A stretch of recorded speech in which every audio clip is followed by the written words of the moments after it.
Glória a Deus. Paz do Senhor, amados, mais uma vez. Deus é maravilhoso. Se você puder abrir a palavra de Deus, no Evangelho de João, no capítulo 9. Obrigada, pastor. Vamos estar lendo essa passagem que fala a respeito do cego de nascença. João, capítulo 9.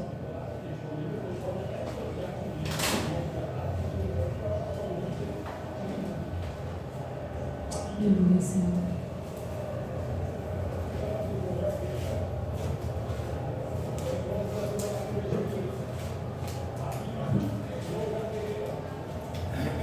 João, capítulo 9, está escrito assim. Esperar-te.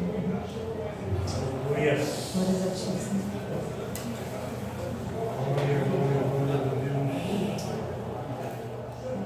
Amém. Está lendo bem, irmãos? Amém. Caminhando Jesus, viu um homem cego de nascença. E os seus discípulos perguntaram: Mestre, quem pecou, este ou seus pais, para que nascesse cego?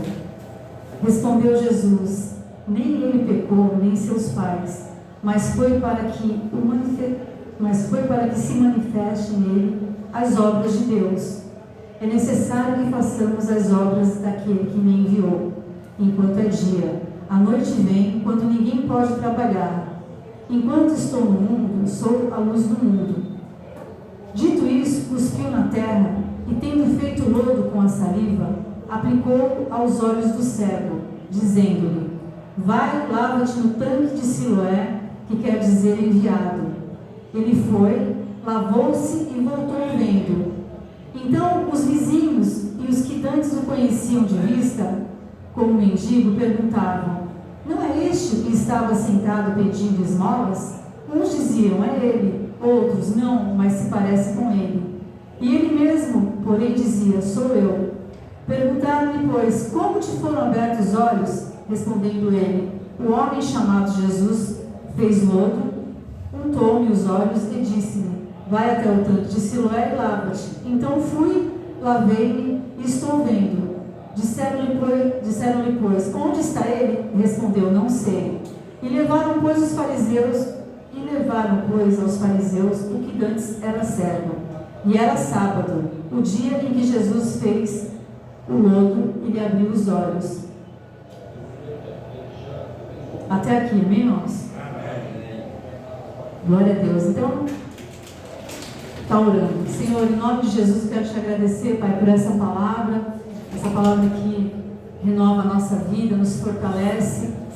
Peço a Ti, querido Espírito Santo, que o Senhor venha trabalhar nos corações e que essa palavra, que é semente de vida, ela possa cair em terra boa, que os corações sejam terra boa e que ela venha germinar, que ela venha crescer, que ela venha florescer e dar frutos em nome de Jesus. Amém. Glória a Deus. Então essa passagem é uma passagem bem interessante e a gente aprende mesmo que o Senhor Jesus ele caminhava. O Senhor Jesus ele caminhava e ele enfrentou tanta coisa por amor dos homens, por amor de toda a humanidade. Ele enfrentou paralisia, né? Ele enfrentou a lepra, ele enfrentou a morte, ele enfrentou pessoas que estavam ali endemoniadas, ele enfrentou aqui o cego, ele enfrentou quando ele foi na sua e na minha vida, muita coisa caiu por terra, não só na vida daquelas pessoas, mas na nossa vida, porque ele chegou e fez a diferença. Amém? E aqui nessa passagem é interessante que ele vê o cego. E os discípulos começaram a questionar: Senhor, quem é que pecou para ele nascer cego? Ele, né? Ou os pais dele? Porque a gente sabe que no Antigo Testamento fala sobre isso, né? Que a maldição dos pais, ela ia respingar nos filhos, nas outras gerações. Só que também tem uma passagem no Antigo Testamento que fala que o pecado, a pessoa que vai pagar pelo pecado, é algo individual. E se eu não me engano está em Ezequiel, no capítulo 20, ou é 18 ou é 20, que fala que a pessoa vai pagar por si mesma, né? E Jesus, quando ele vê essa situação, ele simplesmente fala: olha, ele não pecou, ele está assim para que se manifeste a glória de Deus. Agora pensa um pouco comigo, imagina uma pessoa que nasceu com essa limitação, com esse defeito, né? Imagina não somente fisicamente, a luta que ele deve ter enfrentado, ele deve ter dependido das pessoas, ele pedia esmolas, né? Esse homem ele deve ter sofrido muito. Agora, você já imaginou uma pessoa sofrer e ainda chegam outras pessoas que, ele que pegou o pai dele, sabe? É um insulto isso, né? A pessoa começa a julgar, quer saber a culpa de quem foi, quer saber o pecado que cometeu, né? Quer saber coisas que não tem nada a ver com a vida dela. Porque Jesus, irmãos, ele veio nessa terra não foi para me acusar nem para te acusar. O Senhor Jesus, ele veio para nos salvar. Ele veio para nos resgatar. Então, quando você vê, quando Jesus ele fala nem ele, isso é para que se manifeste a glória de Deus. O Senhor Jesus está querendo levar o nosso olhar não para o pecado do homem, não para o problema que aquela pessoa cometeu ou deixou de cometer, mas olhar para o agir de Deus na vida daquele homem, a misericórdia do Senhor alcançando aquela situação, né? A graça dele fazendo a diferença na vida daquele homem. É isso que Jesus ele quer fazer na minha vida e na sua vida, irmãos. Por quê? Porque hoje em dia muitos pensam dessa maneira, e naquela época a pessoa não podia nem ficar doente. A pessoa ficou doente, já era pecado, alguma coisa ela fez. Se ficou doente, se está passando por luta, fez alguma coisa errada. E parece que hoje em dia as coisas não mudaram, porque muitas vezes a gente sabe que isso acontece dentro da casa de Deus. Se a pessoa está com um problema, se a pessoa está com uma luta, uma dificuldade, ela aprontou alguma, ele, coisa errada ele fez, né? Porque é o coração maligno, o coração que está se ligando, focando em coisas que não tem que focar, não tem que prestar atenção nisso. Mesmo porque, irmãos, quem somos nós para ficarmos olhando para a vida dos outros e querer saber o problema, a situação, a não ser se for para você e eu ajudarmos aquela pessoa. Porque a própria palavra fala, aquele que pensa estar em pé, cuide para que não caia, né? Então a gente vê que Jesus, ele pega, irmãos, e ele muda o foco, ele fala, é para ver a glória de Deus. E se você imagina quando aquele homem foi curado, o peso que Jesus tirou do ombro daquele homem, o peso, né, de ser discriminado, porque com certeza ele era um homem sofrido, ele era um homem isolado da sociedade, ali no meio dos judeus ainda, que acreditavam, né, nisso, dessa maneira, eles, qualquer um, era uma coisa assim que eles generalizavam, está doente, fez coisa errada. Então você imagina o sofrimento, as feridas no coração dele, na alma dele, a tristeza, né, que esse homem ele devia sentir, porque esses discípulos falassem assim, mestre, cura ele, será que ele está precisando de alguma coisa? Será que nós podemos ajudar? Mas que nada, eles queriam mais falar, estava ouvindo, imagina que triste um negócio desse na tua frente, né, você não tem que fazer nas tuas costas, mas você precisando ali de uma palavra de encorajamento, de uma palavra de amor, de uma palavra de carinho, e você só ouvir essas afrontas. Então, irmãos, que luta, né, que aquele homem enfrentou. Eu nem imagino, graças a Deus por isso. Tem pessoas que nasceram assim, tem pessoas que depois de um tempo aconteceu alguma coisa e ficaram cegas, mas não importa. O que importa, irmãos, é que Jesus chegou. O Senhor Jesus chegou e a vida desse homem foi transformada, assim como ele chegou na sua vida, na minha vida. O Senhor Jesus, irmãos, ele é maravilhoso, ele está sempre pronto, irmãos, para nos abençoar, porque ele é um Deus de amor, né? Lembro daquela passagem quando ele está ali na sinagoga, que ele abre a palavra de Deus, ele abre ali em Isaías, ele fala, olha, o Espírito do Senhor está sobre mim, ele me ungiu para evangelizar os pobres, ele me ungiu para libertar os cativos, né? Dar vista, restaurar a vista aos cegos, libertar aqueles que estão aprisionados e pregoar o ano aceitável do Senhor. O Senhor Jesus sabia para que ele tinha vindo. E você sabe para que você veio? Você veio para seguir os passos de Jesus. Eu vim para seguir os passos do Senhor. Eu não vim para ficar pensando em coisas que eu não tenho que pensar. Eu vim para fazer a vontade dele como você. Ele sabia do que ele tinha que fazer. Você acha que ele ia ficar nesse nível de conversa? Não, irmãos, não. Por onde ele passava, ele trazia o reino dos céus. Por onde você passa, você abençoa a pessoa, você expulsa um demônio, você estende a mão, você está trazendo o reino dos céus para a vida dessa pessoa. E é isso que eu tenho que entender de uma vez por todas. Eu estou aqui para isso, para trazer o reino dos céus na vida do meu irmão, na vida daquele que eu não conheço, na vida das pessoas que estão precisando. É para isso que eu tenho que olhar para essas pessoas. Não se ela está numa situação horrorosa aí no chão, pelo pecado, isso não tem nada a ver com a minha vida, não tem nada a ver comigo, porque ela e eu, nós não somos, eu não sou melhor do que nada, porque se não for Jesus, se não for o Espírito Santo, ninguém pode nada, irmãos. Mas se nós estamos de pé, é porque Ele está na nossa vida, aleluia. E é tão interessante, irmãos, que às vezes a pessoa fala, mas ele não tinha pecado. Mas você acha que Jesus ele só ia curar e libertar porque ele não tinha pecado nem os pais dele? Não. Jesus ele não faz exceção, não é verdade? Tanto que tem até que falar sobre isso, porque senão a pessoa pode falar, ele pecou e foi a pessoa que peca está tudo bem. Não, não é assim. Se você lembrar daquele paralítico que estava 38 anos ali no tanque de Betesda, ele curou o paralítico. O paralítico estava precisando da cura, né? Mas ele encontra depois com ele no templo e ele fala assim, olha, não peques mais para que não te suceda coisa pior. Então Jesus, ele nos cura, mas ele nos convida a nós mudarmos de vida, né? A nós mudarmos a nossa mentalidade, o nosso posicionamento, a nossa postura. Da mesma forma quando quiseram apedrejar a mulher adúltera, lembra que queriam apedrejar aquela passagem? E aí Jesus fica ali com ela, né? Ali no chão, sentado, e ele fala, e aí, cadê os seus acusadores, né? Ah, não tem ninguém, muito menos eu vou te acusar. Vai e não peques mais. O Senhor Jesus dava essa orientação, né? Porque a gente sabe que o que a gente faz, aquilo que a gente planta, a semente, né? Que a gente planta, a gente colhe, é bíblico isso, né? A gente tem que ter temor a Deus. E uma coisa muito interessante, Jesus, irmãos, ele cura aquele homem.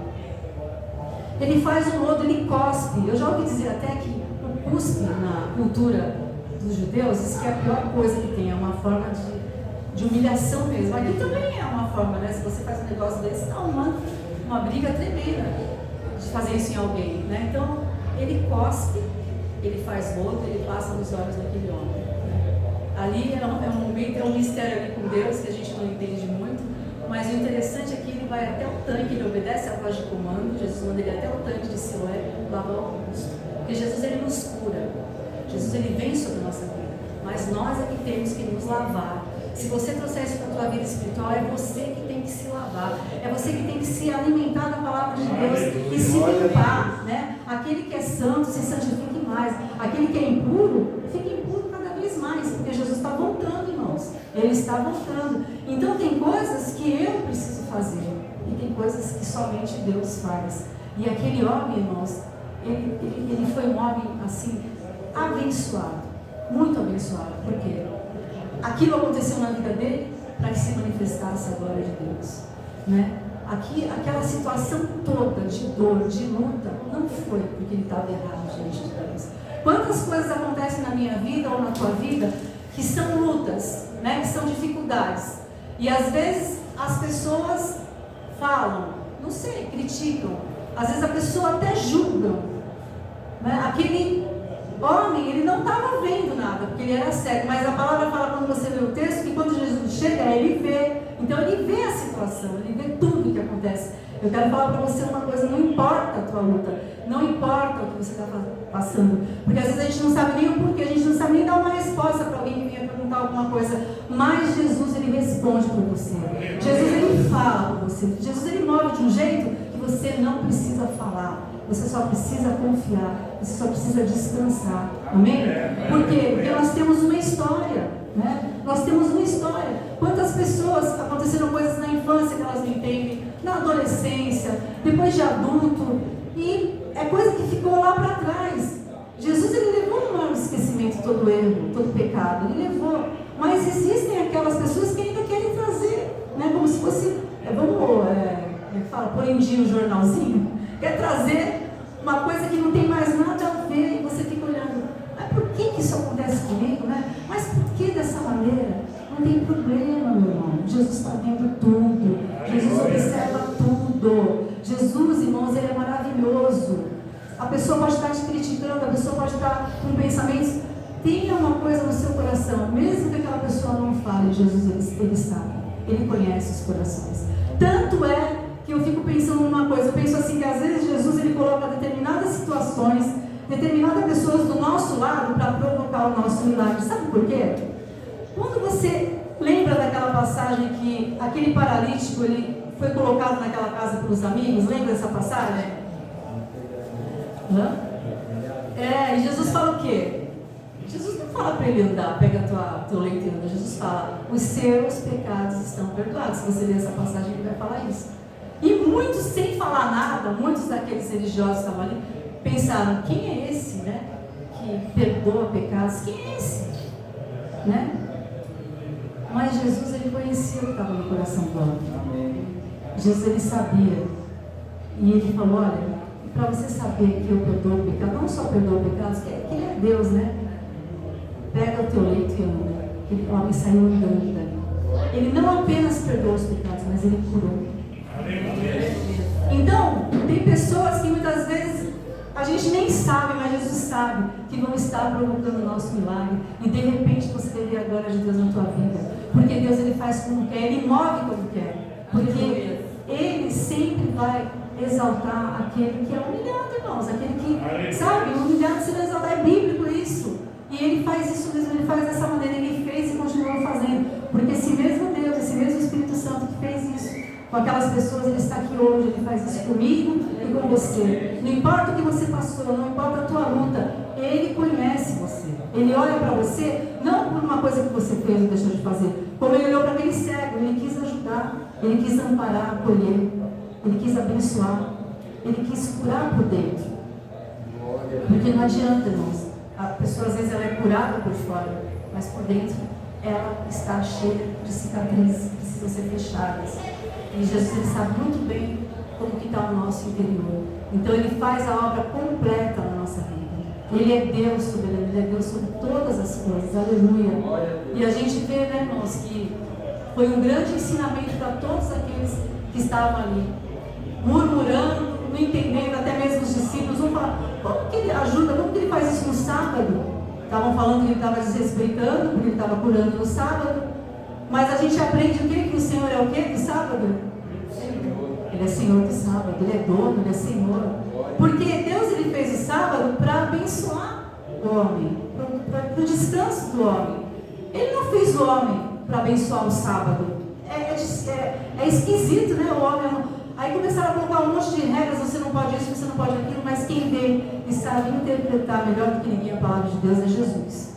E ele fala, ele cura, ele move, ele acontece, seja sábado, domingo, porque para ele, irmãos, o mais importante é ver a restauração da vida da pessoa, a cura da vida da pessoa. E era isso que eles precisavam entender, né? Preso numa tradição, não pode fazer isso, não pode fazer aquilo, pode curar, pode abençoar, né? Pode sim, é bíblico.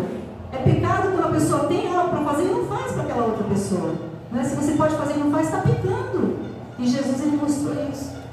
Ele fazia isso na frente de todo mundo, porque ele é o dono do sábado. Aleluia. Ele veio apregoar o ano aceitável do Senhor na vida de todos nós. E eu fui ver a respeito do ano aceitável do Senhor. O que significa apregoar o ano aceitável do Senhor? Porque ele fala isso quando ele abre o texto ali no livro de Isaías, que o próprio profeta Isaías, há anos atrás, que nem conheceu Jesus pessoalmente, estava falando do Messias. Ele fala, hoje se cumpre essa palavra, se cumpre nele, né? Aí eu estava lendo, fui estudar, que fala que apregoar o ano aceitável do Senhor está diretamente ligado à festa, à celebração do jubileu, que era de 50 em 50 anos, que as pessoas eram perdoadas, os escravos eram libertos, as terras voltavam para os seus donos originais, né? Então, as famílias elas eram restauradas novamente. Então, quando Jesus ele fala isso, ele fala assim, olha, isso é bom, mas eu vim trazer para vocês algo de muito maior, porque vocês vão ter descanso em mim, vocês vão ter graça em mim,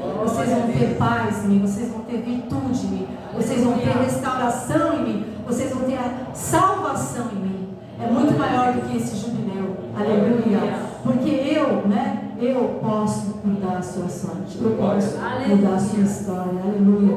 Então Jesus ele veio para isso, irmãos, e nós precisamos ter esse olhar de Deus para a nossa vida, né? Precisamos nos amar. O que seria nós nos amarmos?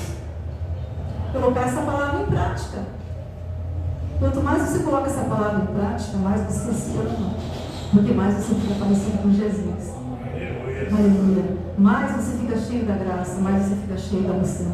Mais as pessoas vão olhar para você e vão falar, ali vai um homem de Deus, ali vai uma mulher de Deus. Porque você exala o bom perfume de Cristo. Aleluia. E isso é eu me amar acima de tudo, lógico, primeiro Deus. E aí, irmãos, você consegue ser o quê? Instrumento de Deus na vida do teu próximo. Para isso que Ele nos chamou, para nós sermos instrumentos dele na vida do nosso próximo. Não para ficar falando, mas pô, a Tina está com esse negócio aí, por quê, Tina? O que está acontecendo aí que você está fazendo? Estou falando isso porque eu tenho essa amizade, essa comunhão com ela. Não sei não, hein? Então olha para mim, Adriana, o que está acontecendo? Por que você está passando por isso? Não, irmãos, a gente tem que olhar uma para a outra com um olhar de amor, olhar de graça e misericórdia, porque uma precisa da outra, uma precisa ser suporte na vida da outra. Aleluia! Glórias a Ti. Porque quando eu estiver falando, quando eu estiver comentando do outro que não tem que comentar, eu estou alimentando Satanás. Eu estou alimentando o inimigo da minha própria alma. Eu estou servindo de fantoche na mão dele para querer saber o que eu não tenho que saber. E quando Jesus chega, né? Quando Jesus chega na tua vida, todo esse mal ele cai por terra, porque Ele leva cativo o nosso cativeiro. Amém. Aleluia. Ele levou já cativo todo o nosso cativeiro. Ele venceu a morte, ele venceu o inferno. Ele já levou. Então não tem mais acusação contra a minha vida, nem contra a sua. Aleluia. Como o pastor falou hoje, nós estamos em outro patamar. Nós estamos assentados à destra do Pai junto com Jesus. Pela fé, nós estamos à direita dele também. Pela fé. Amém. Aleluia. Somos co-herdeiros dele. Aleluia. Então, em Cristo Jesus, nós somos mais do que vencedores. Amém? Em Cristo Jesus, nós somos mais do que vencedores. Deixa que o Senhor Ele fale por você. Deixe que Ele manifeste a sua glória em seu favor. Você não entende muitas vezes porque você passa por certas coisas, nem eu. Mas não importa, o importante é a gente confiar e prestar atenção naquele que tem os olhos de fogo, que é o nosso Deus, que vê todas as coisas, que sabe todas as coisas, que nada passa despercebido aos seus olhos, porque Ele sonda, Ele esquadrinha cada um de nós, cada um do ser humano. Então é nele que eu tenho que focar, é no Senhor, no autor e consumador da nossa fé. Aleluia. Descansa, põe tua cabeça no travesseiro e descansa. Aleluia. Descansa nos braços do Pai. Amém, irmãos? Eu vou pedir para você ficar de pé. Glórias a Ti, Senhor. Eu vou pedir para o pastor, nós vamos estar celebrando a ceia, Senhor.